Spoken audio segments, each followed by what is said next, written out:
વડોદરા શહેરના ward number 14 dandiya બજાર વિસ્તાર અને ત્યાં આવેલા કાકા સાહેબના ટેકરા પાસે ડ્રેનેજની સમસ્યા ઘણા લાંબા સમયથી સામે આવી રહી છે। ત્યારે આ મુદ્દે સ્થાનિક કાઉન્સિલરો અને અધિકારીઓ સ્થળ પર દોડી ગયા હતા અને ત્યાં નિરીક્ષણ કરી સમસ્યાના નિરાકરણ માટેના પ્રયત્નો હાથ ધર્યા છે। આ વોર્ડ નંબર 14નો કાકા સાહેબના ટેકરાનો વિસ્તાર છે, હારમોલ્લા વિસ્તાર છે ને ત્યાં વારે ઘડીએ ગટર ઉભરાવાની સમસ્યા થાય છે। તેને ધ્યાનમાં રાખીને વોટર પ્રોજેક્ટના ડ્રેનેજ પ્રોજેક્ટના કાર્યપાલક એન્જિનિયર, ઝોનના ડેપ્યુટી એન્જિનિયર અને તમામ સભાસદશ્રીઓ સાથે અમે ઉપસ્થિત છે અહીંયા અને વારે ઘડીએ ગટર ઉભરાય છે તે જોતાં ખાસ કરીને આજુબાજુના રહીશો કચરો નાખતા હોવાનું ધ્યાન પર આવેલ છે। તેની અવેરનેસની પણ કામગીરી ચાલુ છે અને ભવિષ્યમાં આ પ્રકારની કચરો નાખવાની પ્રવૃત્તિ બંધ થાય તે માટે પ્રયત્ન કરવામાં આવશે। ગટરો ભરાય છે, કચરાથી ભરાય છે, ચોક્કસથી આ જે ખાસ કરીને 14 નંબરને તે સૌથી વધુ જે ગટરો ઉભરાય છે, ખાસ કરીને પ્લાસ્ટિક, પછી સેનેટરી નેપકિન વગેરે જાતના કચરો નાખતા હોય છે, કપડાં વગેરે નાખતા હોય છે। આગળ જઈને કોઈપણ જગ્યાએ ડ્રેનેજ ચોકઅપ કરે છે। એને ધ્યાનમાં લઈને સમગ્ર વોર્ડ નંબર 14ની અંદર સ્વચ્છતા ઝુંબેશની સાથે સાથે પબ્લિક અવેરનેસની પણ પ્રવૃત્તિ ચાલુ છે, જે આવનારા સમયની અંદર આમાં આપણને સફળતા મળશે માની રહ્યા છે। ચોક્કસથી એટલે જ અમે અવેરનેસની કામગીરી કરી રહ્યા છીએ અને આ વિસ્તારની અંદર નાગરિકોને પણ સમજાય કે કચરા પેટીમાં નાખો, ડોર ટુ ડોરમાં નાખો, ગટરમાં નાખશો નહીં, એવી ચોક્કસથી અમને સૂચના પણ આપવામાં આવી છે। ચોક્કસથી આ જે પાઇપ નાખવાની પણ કામગીરી હાથ પર છે, એ ટૂંક સમયમાં નખાશે, પણ એમાં જે અંદર જે પાઇપ નાખવામાં પ્રોબ્લેમ આવી રહ્યો છે એના કારણે નવું કંઈક ટેકનોલોજીથી પાઇપ નાખવાની કંઈક પ્રયત્ન અમારો ચાલુ છે। પણ દરમિયાનમાં નાગરિકોને પણ અમારી નમ્ર વિનંતી છે કે તમે કચરો કચરાપેટીમાં નાખશો, કોઈપણ પ્રકારનો કચરો, કાપડ, સેનેટરી નેપકિન વગેરે, થર્મોકોલ વગેરે ગટરમાં ના નાખવા પોતાનો નમ્ર વિનંતી છે। ચોક્કસથી પકડાઈને રેગ્યુલર દંડ કરીએ છીએ। અમે સવારે 7 વાગ્યાથી સેનેટરીની ફિલ્ડમાં આવીએ છીએ, જે પકડાઈને ચોક્કસથી દંડ કરી રહ્યા છે। ચોક્કસથી અમે જોઈએ ને પકડીએ ત્યારે અમે દંડ કરીએ છીએ। ચોક્કસ દાંડિયા બજાર વિસ્તારમાં વોર્ડ નંબર 14 વિસ્તાર છે। છેલ્લા ઘણા સમયથી ગટરની સમસ્યા છે।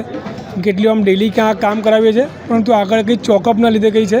એના સ્થાનિકોનું કહેવું એમ છે કે પહેલાં પણ અહીંયા પાઇપ ઉતરી ચૂકી છે, પરંતુ કામ થયું નથી। પરંતુ આ વખતે અમે સમગ્ર ટીમને લઈને આવ્યા છે બીએમસીની અને કીધું છે કે ભાઈ જે જરૂર પડે ત્યાં કરાવો, કારણ કે એમાં એવું છે કે સોઇલ છે, માટી છે, એ માટી એકદમ ચીકણી માટી છે, એટલે પહેલાં માટી ચેકિંગ કરાવવું, સોઇલ ટેસ્ટિંગ કરાવવું પડશે, ત્યારબાદ કોઈ નિર્ણય લેવામાં આવશે। કારણ ગલી એકદમ સાંકડી છે, એટલે ગલી સાંકડી હોવાના કારણે જો ખોદાણ થાય ને કોઈનું મકાન ધરાય થાય ને કોઈ ઈજા થાય, એના કારણે બધું તપાસીને ચેક કરીને કામ થશે। પરંતુ નાગરિકોને ચોક્કસપણે કહીશું કે તમે નિશ્ચિત થઈ જાઓ, તમને આ વખતે એનું નિરાકરણ કામ માટે મળીને રહેશે અને એવા પ્રયત્ન હાથ ધર્યા છે અને આગળ તમને 1 થી 2 મહિનામાં તમને એનું કાયમી નિકાલ મળી જશે। પબ્લિકના કામમાં ભાજપ કોંગ્રેસના હોય, ઇલેક્શન ટાઈમે મતદાન હોય ત્યારે ભાજપ કોંગ્રેસ બરાબર છે, પરંતુ જ્યારે પબ્લિકના કામ હોય ત્યારે જો સાથે મળીને કામ કરે તો પબ્લિકના કામ થાય। અમારી ફરિયાદ છેલ્લા 10 દિવસથી આપી છે, તુવેર સાહેબને 10 દિવસથી કીધું છે કે ભાઈ આવો, પરંતુ આજે અનફોર્ચ્યુનેટ બધા ભેગા થયા છે અને પબ્લિકના કામ થાય છે તો સારું છે, પબ્લિકના જ કામ થઈ રહ્યા છે। આમાં કોઈ પક્ષનો સવાલ નથી। પ્રજાજનો સૌ નાગરિકો છે, જે કાઉન્સિલર છે પ્રજાના કામ માટે ચૂંટાયા છે અને પ્રજાના કામ કરે તો પ્રજાને સારું છે। 5 વર્ષથી સમસ્યાથી નિરાકરણ આવશે। આ વખતે કોંગ્રેસની 2 સીટ આવી છે તો ચોક્કસપણે નિરાકરણ આવશે, અમે નિરાકરણ લઈને રહીશું। આ વોર્ડ નંબર 14 કાકા સાહેબના ટેકરા આગારી ડ્રેનેજની સમસ્યા ખૂબ જ ગંભીર છે। 2024-25માં સ્વર્ણિમ ગ્રાન્ટમાં કામ લીધેલું છે, કામ આવી ગયેલું છે, પણ જ્યારે પણ ખોદ્યું તો રબર જેવો કિચડ નીકળતો હતો, એના કારણે બંધ કરી દેવામાં આવેલું। અમારા પૂર્વ કાઉન્સિલરોએ બજેટમાં આ કામ મુકાયેલું, પણ જ્યારે કામ કરવા ગયા ત્યારે કિચડ નીકળતો હતો રબર જેવો, એટલે બંધ કર્યું છે। એટલે આના માટે કોઈ ટેકનિકલ અધિકારીઓને અત્યારે અમે બોલાયા છે।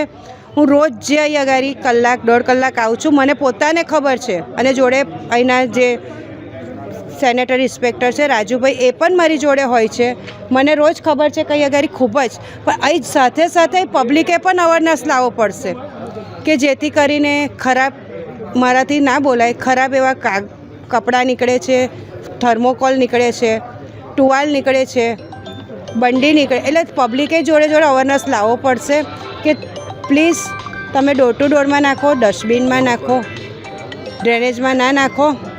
એટલે એ પણ છે ને જોડે આપણે લાવવું પડશે અવેરનેસ પબ્લિકને, અને પબ્લિક લાવશે જરૂર, કારણ કે અમુક પબ્લિકે તો જીની જારીઓ પણ મૂકી દીધી છે।